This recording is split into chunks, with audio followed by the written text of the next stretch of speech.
le schéma suivant représente le DSPIC 33 FJ 128 MC 802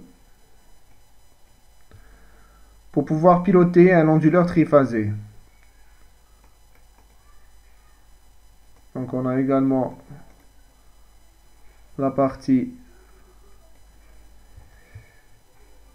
du programme, donc avec la configuration, les initialisations des variables, cet port qui permet donc de configurer ici tout ce qui est PLL du quartz, enfin de primary oscillator. Et une fois que la clock est devenue stable, on peut continuer. Donc on configure tout ce qui est entrée analogique. On n'a que deux entrées sur AN0 et AN1. Donc ils vont être VDC et puis une référence quelconque. Et puis ici on configure tout ce qui est sortie. Donc j'ai laissé une diode, une sortie logique sur le sur le RA4. Donc là on n'a pas de configuration des ports programmables. Alors on a la configuration de l'ADC, donc c'est assez compliqué, mais en fait il va scanner les 8 entrées sur le canal 0, les mettre sur canal 0, et un système DMA qui permet de rapatrier les données une fois converties directement dans une mémoire grâce à une interruption qui est la suivante. Donc on ne se préoccupe pas de ça. En fait ce qu'il faut voir, c'est que vous récupérez des données VDC et référence sur ces deux variables.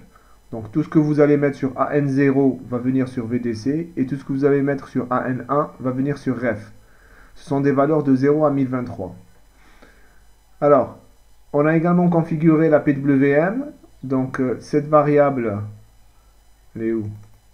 PT-PMR qui vaut half duty, donc pour avoir 10 kHz, c'est-à-dire 100 microsecondes, il faut mettre 999. Et les PDC, ils vont varier entre 0 et 2 fois cette valeur-là, qui correspond à full duty. Ça, c'est les PDC. Donc si on met half duty, on a une tension moyenne nulle. Si on met full duty, on a plus le maximum. Et si on met 0, on a le minimum. Donc une tension négative. Et donc on va venir changer cette tension périodiquement. Comment? À l'aide de la routine d'interruption. Parce que là, on a autorisé les interruptions de la PWM ici. Et donc on va venir directement dans la routine d'interruption. Donc on allume la LED et on éteint la LED. Donc vous allez voir comment, à quoi ça nous sert. C'est pour la synchronisation, pour qu'on puisse voir à l'oscilloscope combien de temps prend cette routine de calcul. Bon, c'est assez compliqué, c'est en notation Q12. Mais en fait, ça c'est la valeur maximum de ma tension, donc la valeur crête. 4096 correspond au maximum. Donc ça va correspondre à full duty. Et on va incrémenter un angle d'une certaine valeur. Donc pour 50 Hz, ça va être cette valeur-là, c'est 328. Là, pour des raisons de démo, j'ai ralenti ça à 100 fois, donc à 0,5 Hz. Et donc on va incrémenter θS égale θS plus le θS incrément. On va faire du calcul du sinus et de cosinus, des projections, des transformations de Concordia, pour aboutir aux trois tensions VA, VB, VC. Alors ces trois tensions-là, on va venir leur ajouter, des valeurs par défaut qui sont half duty. Donc une fois qu'on a multiplié par le rapport de l'inverse de ES sur 2. Et donc, ça, ce sont les rapports cycliques des trois phases, PDC1, PDC2 et PDC3. Ok? Et ça nous donne le résultat scope qui m'affiche les phases 1, phase 2 et phase 2 le complément.